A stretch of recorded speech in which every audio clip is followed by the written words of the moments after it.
तो आज हम बात करेंगे डिसोल्यूशन ऑफ पार्टनरशिप फॉर्म।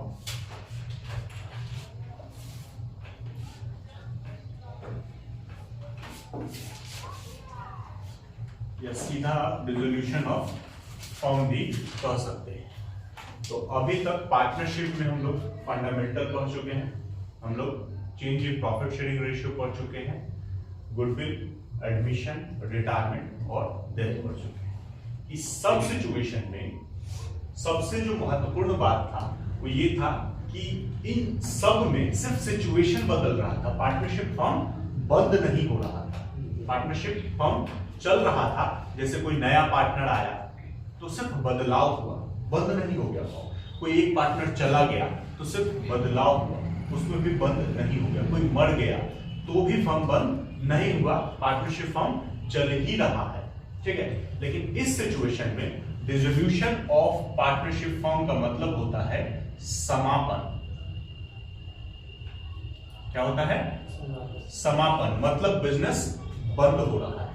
अब बंद हो रहा है तो हम क्या क्या करेंगे इस सिचुएशन में? जब बिजनेस बंद हो रहा हो, कोई भी बिजनेस, मान लीजिए आप लोग कोई बिजनेस कर रहे हैं और उसको बंद कर रहे हैं, ठीक, बिजनेस कोई चल रहा था आपका, अब उसको बंद कर रहे हैं, तो क्या कीजिएगा? सबसे पहले जितना भी संपत्ति है उसको सब बेच देंगे और जो लायबिलिटी होगा वो चुकाया जाएगा संपत्ति बेचकर।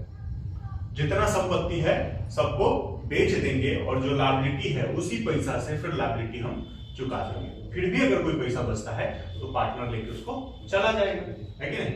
तो पार्टनर या तो पूंजी के रूप में ले जाएगा, कैपिटल, और अगर उससे भी ज्यादा पैसा बचता है तो प्रॉफिट शेयरिंग रेशियो में बांट कर ले जाएगा। यही तरीका है, सिंपल। अब यहां पर दो टर्म आते हैं, एक आता है डिसोल्यूशन ऑफ पार्टनरशिप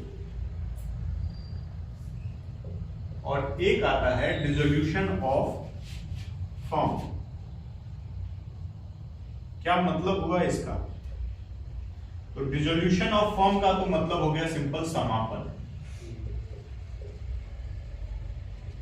यहां पर बिजनेस को हम एंड कर रहे हैं, बिजनेस को खत्म कर रहे हैं, मतलब कुछ बचा ही नहीं है। लेकिन जो डिसोल्यूशन ऑफ पार्टनरशिप की बात करते हैं तो इसका मतलब होता है साझेदारी खत्म। बिजनेस नहीं खत्म हुआ, साझेदारी खत्म। जो वर्तमान में साझेदारी था, हमारा एग्जिस्टिंग पार्टनरशिप था, वो खत्म हो जाएगा और उसके जगह पर एक नया एग्रीमेंट बन जाएगा, नया साझेदारी आ जाएगा। जैसे इस सिचुएशन में देखिए, पहले दो पार्टनर थे, ए और बी, ठीक है। एक नया पार्टनर आ गया सी। क्या होगा? ए और बी के बीच का जो पार्टनरशिप है वो खत्म। अब नया पार्टनरशिप क्या हो जाएगा? ए, बी और सी के बीच में नया पार्टनरशिप शुरू हो जाएगा। तो पुराना पार्टनरशिप खत्म हो गया ए और बी के बीच का, और ए और बी और सी के बीच का पार्टनरशिप शुरू हो गया। तो मतलब क्या हुआ? सिर्फ बदलाव हुआ है। एक पार्टनरशिप खत्म हुआ, एक साझेदारी खत्म हुआ, दूसरा साझेदारी शुरू हो गया। जबकि डिसोल्यूशन ऑफ फर्म के केस में क्या हो रहा है? फर्म बंद हो रहा है, बिजनेस खत्म। जब बिजनेस खत्म तो साझेदारी कैसा? वो भी खत्म, है कि नहीं? तो जब बिजनेस बंद हो रहा है तो हम इसमें बिजनेस बंद करने के हिसाब से काउंटिंग करते हैं। इसमें हम जो प्रॉफिट्स थे, जो लॉस थे, जो पुराने प्रॉफिट लॉस थे, उनको सिर्फ एडजस्ट कर लेते थे पार्टनर्स के कैपिटल को, ठीक है। लेकिन इसमें हमको बिजनेस बंद करना है, सब कुछ वापस, सब कुछ खत्म, ठीक है। तो इसमें करना क्या है कि आपको क्वेश्चन में एक बैलेंस शीट दिया होगा। बैलेंस शीट आप लोगों को पता है,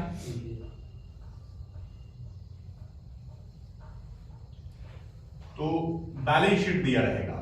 बैलेंस शीट में क्या क्या होता है? इधर लायबिलिटीज लिखा होता है और कैपिटल लिखा होता है, ठीक है।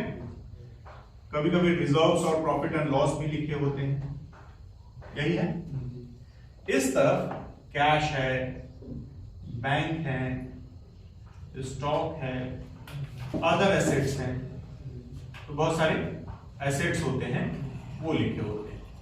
टोटल दोनों तरफ का बराबर होता है।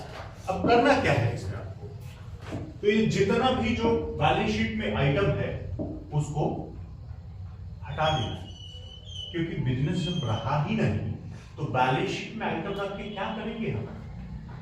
कुछ भी कर सकते हैं नहीं, बिजनेस बंद हो रहा, सब चीज दे जाएंगे, लायबिलिटी गायब, संपत्ति गायब, कैपिटल हटा देंगे, सब कुछ गायब कर देंगे। तो बैलेंस शीट को आपको पूरी तरह से खाली कर देना है, कुछ भी छोड़ना नहीं है। बिजनेस जब रहा ही नहीं तो कुछ छोड़ के, जब ये मकान मान लीजिए हम कोचिंग पढ़ा रहे हैं, अब कोचिंग बंद करके जाएंगे तो हम इसमें अपना कोई सामान कहाँ छोड़ेंगे?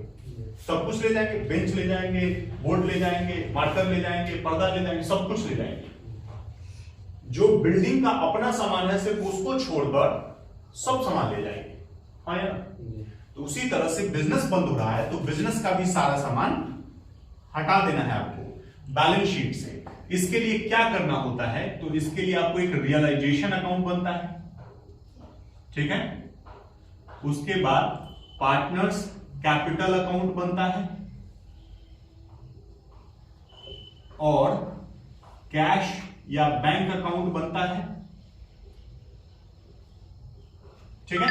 ये 3 अकाउंट बनते हैं। कभी कभी क्वेश्चन में आपको पार्टनर्स लोन भी दिया रहता है। क्या दिया रहता है?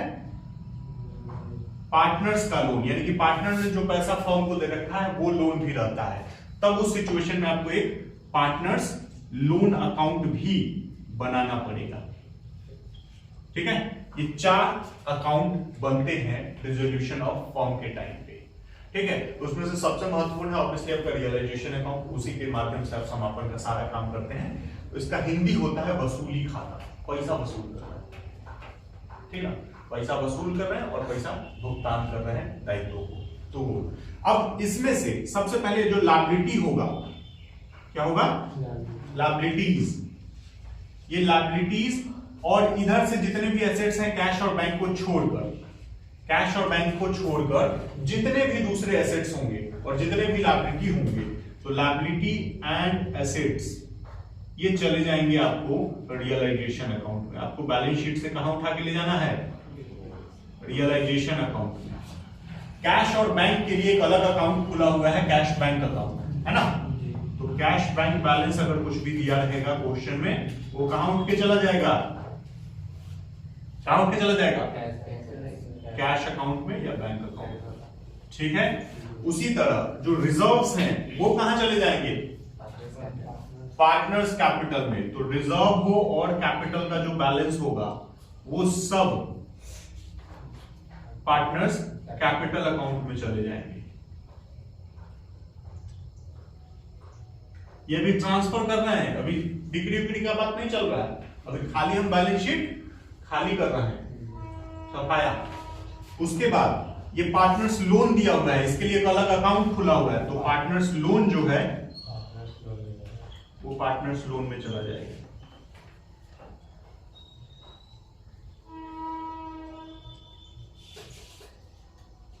तो इस तरीके से आप बैलेंस शीट खाली कर लेंगे। तो ये सब आइटम हम इस तरह से बैलेंस शीट का खाली कर लेंगे। कैश बैंक में चला गया, स्टॉक अदर एसेट्स रियलाइजेशन में चला गया, इधर से लायबिलिटी रियलाइजेशन में चला गया, रिजर्व और कैपिटल अकाउंट में चला गया और पार्टनर्स लोन अकाउंट में चला गया। तो इस तरह से बैलेंस शीट हो गया खाली, ठीक है।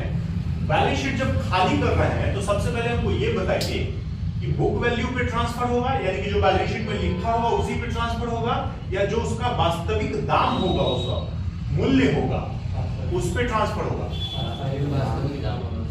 गलत जवाब। बैलेंस शीट खाली कर रहे हैं तो बैलेंस शीट का ही अमाउंट न ले जाएंगे, हाँ? नया मूल्य लिख दीजिएगा, नहीं।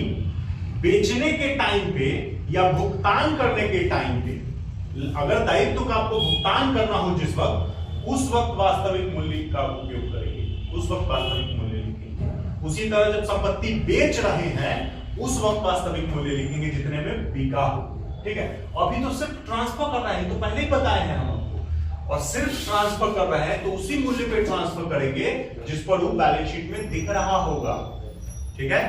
दूसरा सवाल, अगर गुडविल दिया हो बैलेंस शीट में एसेट साइड में, उसका क्या करेंगे? वो भी ट्रांसफर करेंगे, उसको भी ट्रांसफर करेंगे। आपको यहाँ पर जितना भी एसेट्स है सबको रियलाइजेशन में ले जाना है, तो पार्टनर्स में नहीं जाएगा। कोई पार्टनर छोड़ के नहीं जा रहा है कि गुडविल एडजस्ट कर रहा है, ठीक ना। तो गुडविल को आपको रियलाइजेशन के माध्यम से ले जाना है। अगर गुडविल बिक रहा हो तो उसको बेच दो। तो बेच भी देंगे, है ना, और उसमें तो होगा। तो अगर गुडविल को राइट ऑफ कर देंगे तो फिर बेचेंगे कैसे, नहीं। तो इसीलिए आपको गुडविल को भी रियलाइजेशन अकाउंट में ही ले जाना है, ठीक। तो इन सब को ट्रांसफर करने के लिए हमको एंट्री करना है, और जब ट्रांसफर हो जाएगा तब बात आएगा बिक्री का। तो सबसे पहला काम हुआ आपका ट्रांसफर, और ट्रांसफर के बाद सेल बेच रहा है, sale of assets. Sale of asset से पैसा आएगा और उस पैसा को यूज करेंगे हम पेमेंट ऑफ, हाथ कौन घुटता है, एक झापट मारेंगे ना तुम लोग, वो अलग अलग आवाज निकाल रहा है।